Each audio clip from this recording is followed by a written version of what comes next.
Hello hero, this is Althea, I'm Lucy Lannon, and let's do your love transmission number 2. I am very aware at the moment that I've missed the last 2 love transmissions. If you want an update as to why that is, what's been going on with me, there is one at the beginning of my, it was the last channeled collective message, which goes on a bit, but the initial bit is a subscriber update, so do check that out. But apologies from my end, things have been incredibly busy, and I think what I'm going to do is over the next week or so, maybe release 2 or 3 of these to make up for lost time. So if this channeled love message does not resonate for you and your situation right here, right now, that's probably because there's another one this month that will, possibly within a couple of days of this coming out. So do subscribe and or check that out if that feels right for you. Maybe there's more than one message for you, but as always with very general collective readings, bits of this will hit, bits of it will not. If the majority is true for you, then it's probably something you were meant to see. And what else do I want to say? If any of it does hit home, please let me know in the comments how, because all feedback is good feedback. Please like, subscribe, ding the dong, thank you kindly. Share with anyone you feel would find it useful. And yeah, let's get to it. So we're beginning with the Chariot, the King of Swords, and this one at the bottom wants to come out. That is the 6 of Wands. I'm using the Blood Tarot today, just because last time we did this, it was really useful to have the oracular input as well as the tarot. So let's begin. All right. So we're dealing with a person on the other side of this who is in 2 minds about something, but is being kind of hasty about the actions to do with that because it's the Chariot. Then we've got somebody who wants to be communicative, but perhaps is in a defensive mode. I'm seeing this as like, we got this last time, but it's kind of like a Gundam looking, mantis looking type figure, as well as being the King of Swords, which is very expressive, very wordsy. So there's this simultaneous sense of, yes, I'm free to speak to you, but also I'm in a defensive place. And I think that's because of this kind of indecision at this end. And also the haste with which the communication may happen. So the person that you've come to this reading about may be in a rush. They may feel that life is getting away from them and that they have to kind of, they're speaking to you between things. They're kind of on catch up all the time. And my sense that's not present in the cards is that you're finding this really irritating. You're like, could I not be your last priority, please? Could you maybe not text me with a dozen mistakes in between doing this thing and that thing? Or could you maybe kind of make the communication a little bit more thought out? Particularly if this is like an in-person thing. I get this like, it's that trope in like TV and film where somebody very important is doing the rounds of an office and someone's walking with them trying to find out something important. And they're kind of saying, walk with me, I talk fast, I think fast, you know, Winston Wolfe energy. And then the person's kind of following along like, no, this is a really important conversation. And they're kind of, you know, ducking and diving past different obstacles to get a decent answer out of this person who's just moving really fast all the time. Again, with the Chariot energy. But the Chariot is also about being pulled in 2 different directions. So whether it's that this person's attention is being diverted by practical matters at the moment, or whether it's just literally that you meet up with them and you're always doing another thing together at the same time, there is some sense within which the communication here is a bit defensive, a bit standoffish, and a bit sort of technical and quick. It's like very punchy statements that are delivered in a matter-of-fact way. And you're here going, okay, but there's an emotional core to this, or I wouldn't be in a love reading.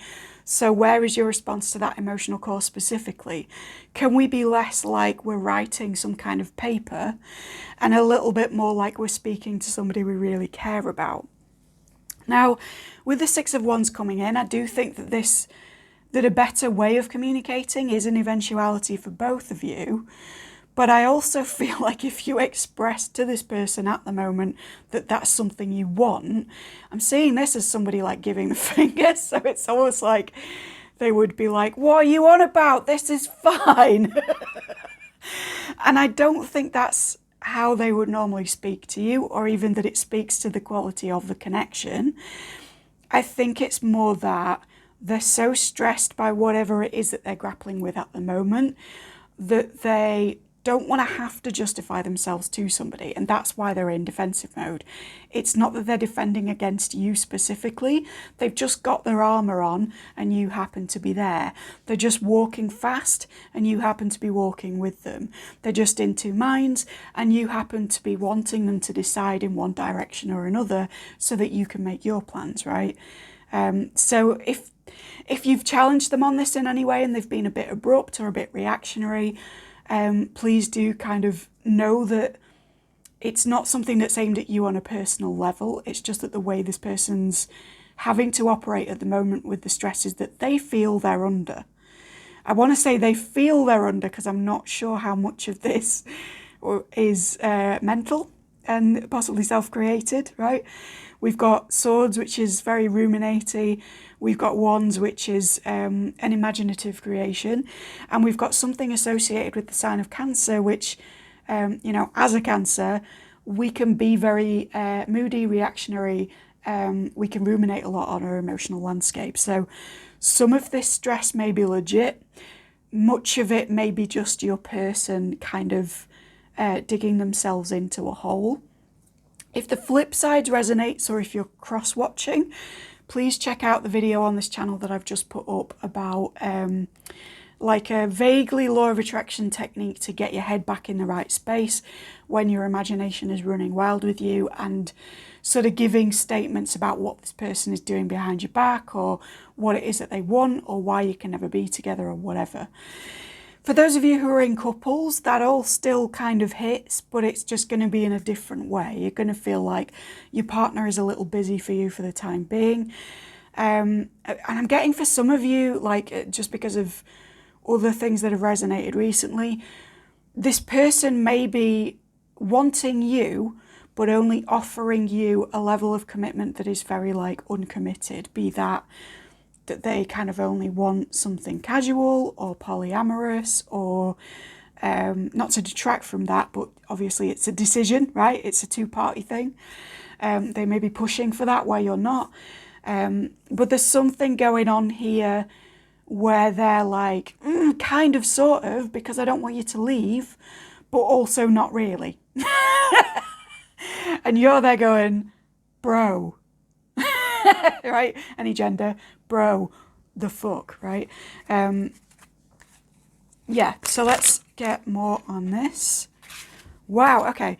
The way they fell reminds me of a Celtic cross, where it's like signifier and then crosses for good or bad. So we've got a 7 of Cups in reverse, crossed by a 3 of Swords in the upright. I'm taking that as upright. Your person may have experienced a heartbreak that is leaving them to keep their options a little too open for your liking. Again, if you're in a partnership, I'll get to you, but if you're not in a committed thing, I feel like this person, part of the source of their stress is actually that they're including too many options for themselves, because they can kind of imagine that if they always have freedom of choice in their head, they'll never be trapped into a corner and this stressed out about stuff again. So even if this stress is actually about their friendships or their career or something non-love related, there's a sense within which this person is keeping their romantic options a little broader than you'd like, so as to kind of safeguard against the sphere of romance being another stressor for them. And I feel that this is tied to a heartbreak. It may be a heartbreak with you. For many of you, it's actually with somebody else in the past, recent or otherwise, where they sort of became convinced that, like, no, the more I give out, it's not always a proportionate result back. And I'm a busy individual. These cards are very like busy, busy, busy, especially mentally, right? This person may intellectually run themselves into the ground.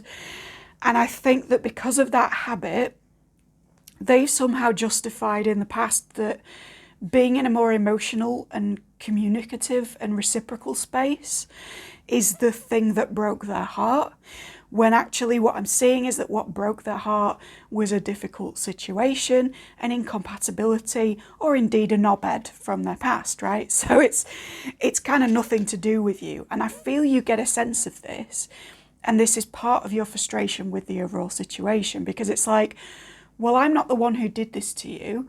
Why do I have to be the one who is almost your last priority with this? I don't think that you are, actually. I think that they have a great deal of respect for you. And I think that in that analogy of them walking fast, talking fast, it is a compliment to you that they say, walk with me for a moment, right? I think they're letting you into some aspects of their life that they don't share with everybody else. But I just think that at the same time as that's happening, they're also not giving you what you need or committing in the way that you would like them to for the level of intimacy that you have with different aspects of their life. Let's just look at the oracular information on this. Yeah, again, with this in reverse, similar to last one, the last transmission may be relevant to you, but it's the guy in the sort of backpack / armor. So it's very labored. It's very, I'm carrying stuff from the past, and it's affecting my ability to imagine the future. And then with this one, what do I get from this in terms of Rorschach? There's something temperamental about it. There's something cyclical. It may be that this person goes through phases of not being bothered by this thing, and then like a month later, or a moon cycle or a Mercury cycle later, they're back on the same old shit, right? If you're seeing this live, we've just recently come out of a Mercury retrograde to the point we're still in the shadow. Whether or not you believe in astrology, this is a time where people revisit old relationships, old patterns. It's symbolic of the process of going back over stuff that is actually done with and returning to it like, but is it though? Until that period is done, right, astrologically speaking. So there may be a sense within which this person, whether an actual partner or a prospective partner, is going over the stuff that happened to them and saying that it's not quite yet finished, and that hope for it to be completed, or for them to get closure, or just for them to feel better if this is in the distant past, is affecting their ability to decide on one thing or commit in the present. If you're completely cool with casual, or you're completely all right with polyamory, this could instead be indicative of somebody who is putting too much energy into options that they won't stay with because of something that they did put too much energy into in the past. So say you're in a polycule, right, and you guys have agreed upon this and you're happy with it and it works for you, right on, absolutely happy for you. In that case, this Seven of Cups will be, they're not focusing on the group that you've decided on. They're focusing on almost like bringing new people to the group, or on whether they should be in the group at all, in a way that is quite damaging for you. And that's the bit that's pissing you off. So whatever your status around whether people should be monogamous or whether you guys are, there is a sense within which this person is like too busy to be tied to one thing or to the multiple things that you've decided on. And that's because of something that devastated them previously. I dare say if you are in a partnership or in a cule, you will kind of have a sense of what this Three of Swords is. And it may not even be relationship related, but it's certainly related to whether they perceive there will be a rejection within the emotional sphere if they reciprocate to the extent that you are needing their energy. And I do say need, so watch that, right? Watch what your thought processes are, what your self-concept is around what you require from relationships versus just what you desire. And I say this having fucked up with it this very morning, but stay kind, right? Keep in mind that this is the person that you want to be with in a more committed way, and make sure that the way that you're communicating back to them is a reflection of that. I'm sorry to bollock you, but Spirit wanted me to make that clear, and I don't think my own circumstances this morning would have had me be so reactive if I wasn't meant to pass that on later, right? Okay, let's get some more stuff. This one feels like it's buzzing. All right, so we've got a Seven of Pentacles in reverse. We've got a Two of Wands in reverse. and an Empress in the upright. So that's a good outcome, right? This is going in a positive direction. Not going to spend too long on it because these are meant to be mini readings. Okay, so Seven of Pentacles in reverses. Again, an echoing of the former energy. This person is unable right now to take stock of what it is that they have with you. They're unable to exhibit gratitude, reciprocity. They're even unable to get in their right mindset to analyse this Three of Swords and how it relates to how they behave now, because they're just moving too fast to be in, I don't want to say not in an analytical space, because it's clear that they are over-analysing, but it's almost like they haven't consciously decided to put that analytical energy into the connection with you at the moment because they feel overwhelmed in a more general sense. In terms of the Rorschach-y stuff, I'm getting like this way up, it looks very sort of pelvic to me. So there's stuff here to do with them being able to center themselves, being able to I'm thinking of like exercises where witches tap into the cosmic womb and sort of settle down into pelvic energy, or indeed kind of moving into your one point where you say you're in meditation and your focus feels in the headspace or whatever, and then you kind of direct your energy in and descend it down through the spine and bring it into like the bottom of your pelvis, into that pelvic bowl, whatever gender affiliation you are, whatever sex you are. It's just a good place to settle into, right? And the whole thing that's coming out from this reading, and even from me speaking a little faster, is that there is an unsettled energy.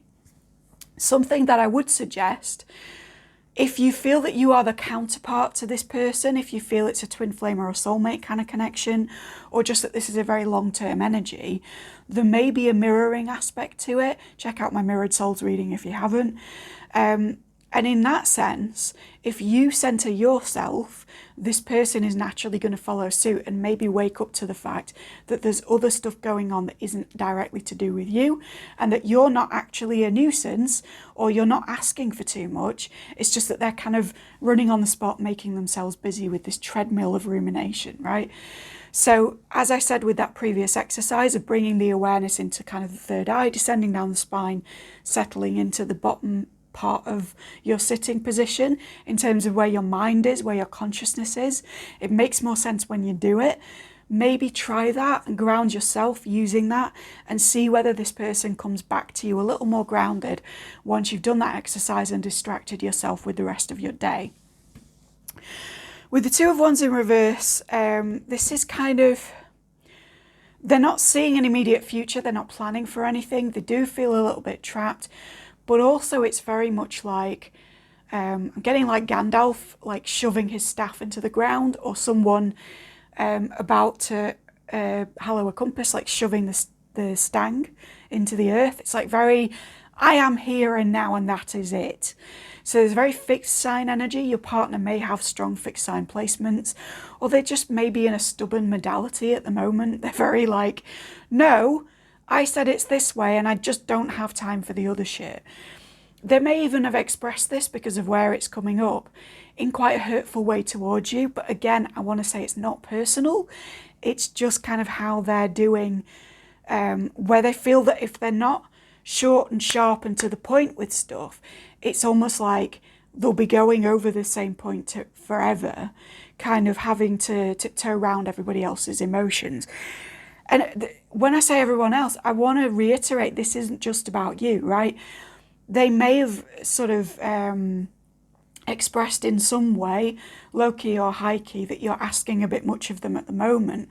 But I don't think that you're the only person they've had a conversation like that with. I think if you speak to close family, friends, anybody else that's on the scene, you will also find that they've been a little bit snippy, or been a little bit abrupt, or been sort of closed off, or maybe even have ghosted other people. And I think that that's to do with the fact that they're like, no, this is the way I'm dealing with this. because frankly, I'm too overwhelmed to deal with it in a different way, right? And that's where your compassion comes in. As a person who's like a spiritual person, who is drawn to tarot readings, who is willing to take on this kind of information as guidance, you are here to do a spiritual job in the world. And part of that is to be really kind to someone sometimes, even if they're not being kind to you, right? So from a place of compassion, deep down inside, even if you have to settle into your heart center before you go right down into the bottom of your pelvis, just try to imagine what it would be that you would want this person to behave like for you if roles were reversed. You know, the do unto others maxim. It absolutely rings true here. And just try to speak to them how you would want to be spoken to, even if the shit that they're doing is super triggering. And I know how hard that is, because as I say to you, I fucked it up this morning myself, right? All of us are human. This is just kind of what happens sometimes. But please do try to communicate back to them with a more loving and secure and stable energy than they're coming to you with. As I'm saying it, my speech is slowing down, right? You have the ability to be very calming for this person, to be a safe place for them. And whether or not you feel that that's too much emotional labour to ask of you, or that you're kind of sick of being their safe place when they're not always yours, I think that it's valuable to note that one of the reasons they do care for you, and they do want to let you in on what's going on with them, and they do want to go further with you in this, is because you make them feel calmer. You put things into perspective for them. And I'm afraid that you can't do that at the moment by coming at them with a logical energy or an energy of your requirements, so much as you can by approaching them with kindness and just saying, hey, I know things are busy, but I'm thinking about you today. Or, hey, would you like a hug?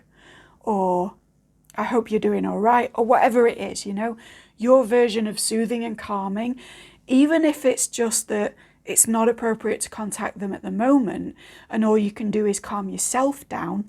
Again, with the mirrored energy, with the reciprocity, they're going to feel that back from you. So it's really important that you do things for yourself today. Yeah, I'm hearing the Ferris Bueller thing where he's like, take a hot bath and wrap a hot towel around your head. So for some of you that may hit, but you know, I'm also hearing Black Books where he's like, add a drop of lavender to your bath. Whatever you can do to chill out your own energy is going to chill your person out in the long run. That may feel a bit woo, a bit ridiculous, but I'm a tarot reader. I'm transferring messages from spirit right now, and I'm telling you that it will help. So just do it, all right? And then the energy we're ending in is the Empress. And this looks like lungs to me. There's a lot of anatomical stuff. So either you and your person have a very physical connection, or there may be a connection to medicine, anatomy, etc. Let me know down below if that does hit for you. Either way, the outcome of the Empress is a really good one. It's getting back into balance. It's getting into a comforting energy. It is settling into that womb space, any gender, you know, the metaphorical womb. And it's kind of settling into abundant creativity, good manifestation, just feeling pretty chill, pretty luxurious, pretty all right, right? The Empress's energy is never one of anxiety. It's never too busy, right? She may be the sort of quote unquote mother of the tarot cards, but she's never juggling 10 things at once and feeling stressed about it. She's instead just very centered, very chill. And actually, if we were to put this 7 into the upright, that is also an energy of abundance, of harvest, of reassessing what it is that we've gained and feeling a great deal of gratitude for a situation in order to take our resources to the next level. So I think at the moment, it's paramount for you to calm yourself down, to stay centered, to stay settled, to come to this person in a compassionate vibe. And that's perhaps more of a priority than finding out the nuances of what it is that they're worried about right here, right now, beyond this. Because I think that me being sort of vague with that and saying it's roughly this thing is going to be enough, because actually the core of the problem is not what they think it is. So if I were to explain further about their perspective to you, you would just be getting mixed messages, right? Their head is not an accurate picture of what this partnership looks like right now. So the best thing that you can do, instead of going to other readings about what they're thinking, I see you, is to instead go to readings about yourself, about your own life separate from them, or to just stay off the readings altogether for a bit, calm yourself down, do some centering exercises, maybe go to the manifestation video I mentioned elsewhere on this channel, maybe go to one of my more general readings about self-concept or mirrored souls, and just kind of tap into like, all right, what do I need that I can provide for myself until this person is done running around like a headless chicken? Because if I can chill me out, they will feel my chilled energy and gravitate towards it through the laws of the universe, because they'll want to be in a more chilled out place themselves. And at that point, we can only enter into reciprocity, we can only enter into abundance, because we are compatible. There is a good energy between us. It's just that we both have to find our chilled out place first in order to get back to it. I hope that was helpful. Please like, subscribe, and let me know in the comments if it was. And I will see you in the next one.